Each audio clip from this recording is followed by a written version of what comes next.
Hello, मी हर्षदा आणि नमस्कार सर्वांना. तर चला, आज मी बघायला आलीये हा सुंदर वाडा जो युनिक आहे. तुम्हाला माहितीये का, पावसाळ्यात तर ह्या वाड्याचं सौंदर्य अजूनच खुलतं. तर दिवसाची सुरुवात होते अंगणातील गाईचं लोभस रूप पाहून आणि याच वाड्याच्या बाजूला आहे हा मोठा असा स्विमिंग पूल.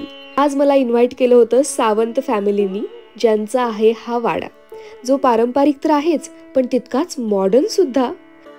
वाड्याच्या मध्यभागी असणारं हे कोर्टयार्ड ते त्यांनी का तयार केलं बरं? जितके जुने वाडे किंवा जितके राजवाडे बघितले असेल तर त्याच्यामध्ये हा कोर्टयार्ड ब्रह्मस्थान म्हणतात. म्हणजे पूर्ण जागेचा हा सेंटर आहे. ब्रह्मस्थान नेहमी रिकामं असतं, ते पॅक नसतं ठेवायचं. त्यामुळे प्रत्येक वाड्यांमध्ये किंवा राजवाड्यांमध्ये हा मधला पोर्च असतो, हा रिकामा असतो. याच्यामध्ये ऊन वारा पाऊस आला पाहिजे किंवा एकत्र गप्पा मारण्याचं ठिकाण अशा दृष्टीने याच्याकडे बघितलं जातं. मंदिराच्या बाजूला मी कित्येक वेळा अशी दीपमाळ बघितलेली आहे, पण ती तर घरात सुद्धा. आणि ही पूर्ण दगडी दीपमाळ, याचं काय कारण? वास्तुशास्त्राप्रमाणे घरामध्ये वाहतं पाणी असणं ह्याला खूप महत्त्व आहे. मग वास्तुशास्त्रामध्ये आहे, पण एक वाहत्या पाण्याचा आवाज मेडिटेशन पण घरामध्ये तयार होतं. त्यामुळे ही दीपमाळ, तर दीपमाळ्याला गायमुख, आणि त्या गायमुखच्या तोंडातलं पाणी पडून जे सगळ्या घरातलं फिरतं आणि परत ते रिसायकल होतं. दीपमाळ हे विजयाचं प्रतीक मानलं जातं. त्यामुळं बऱ्याच मंदिरांच्या बाहेर दीपमाळ आहे. तर आम्हाला असं वाटलं होतं की घरामध्ये असावी, कारण जेव्हा घरी काही आनंदोत्सव असतो किंवा एखादा चांगला आनंदाचा प्रसंग असतो त्यावेळी आपण त्या दीपमाळेवर दिवे लावले तर घरातमध्ये तो आनंद सगळीकडे पसरेल. तिथेच बाजूला असणारी ही महाराजांची मूर्ती, ती पण त्यांनी स्पेशल बनवून घेतलेली. मग सोनालीजी म्हणाल्या की चला आता बघूयात ह्या घराचा मॉडर्न टच, म्हणजेच आधुनिक पद्धतीचं हे किचन. काळानुसार थोडासा बदल तर पाहिजेच ना. आणि तिथेच पुढे गेल्यानंतर हे सर्वांना एकत्र बसून जेवता येईल असा डायनिंग एरिया आणि समोरच देवघर. आणि हा जुन्या पितळी वस्तूंचा शेल्फ, त्यामुळे तर वाड्याची अजूनच शोभा वाढते.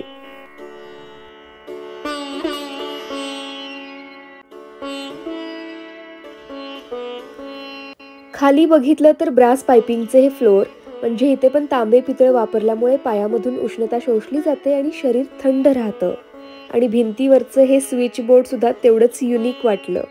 घरात असणाऱ्या ह्या अँटिक वस्तू काही त्यांनी जुन्या बाजारातून खरेदी केलेल्या आहेत, तर काही देशभरात फिरताना जिथे छान वाटल्या तिथून खरेदी केलेल्या आहेत.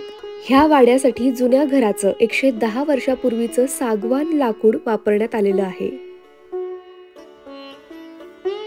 आणि बेडरूम सुद्धा तितक्याच खास, कारण इथे सुद्धा काही अँटिक वस्तू आहेत. आणि ह्या रूम मधील काही पेंटिंग जे आहेत तर ते खूप स्पेशल वाटले मला.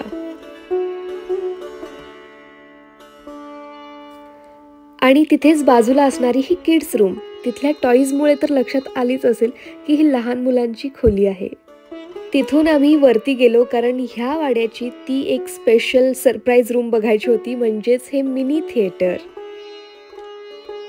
अशा पद्धतीचा वाडा आपला पण असावा, अशी लाईफस्टाईल जगता यावी, यासाठी पैसा तर कमवावाच लागेल, नोकरी करून किंवा व्यवसाय करून.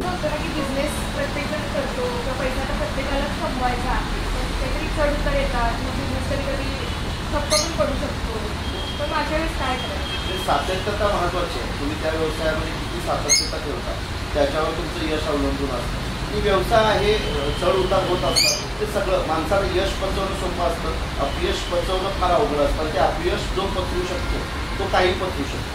त्यामुळे आम्ही असे बरेच यश अपयश पचवलेले आहेत. त्यामुळे आता कुठल्याच यशातनं आम्ही रुळून जात नाही आणि अपयशानं खचून जातो. मला जे तुम्हाला फॉलो करतात किंवा माझे पण काही फ्रेंड्स आहेत ज्यांना आता उद्योजक बनायचं आहे, त्यांना काय सल्ला? व्यवसायामध्ये सातत्यता पाहिजे आणि व्यवसायामध्ये कधी प्रोडक्ट विकलं जात नाही तर आयडिया विकली जाते. महाराष्ट्रीयन संस्कृतीमध्ये आणि परंपरेमध्ये गाईला अनन्यसाधारण महत्त्व आहे. असं म्हटलंय की तिच्या पोटामध्ये 33 कोटी देव असतात. रोज आम्हाला 33 कोटी देवांचं दर्शन होतं. तर असा हा परंपरा जपणारा आणि तेवढ्याच काळासोबत पुढे जाणारा वाडा आज मी बघितला.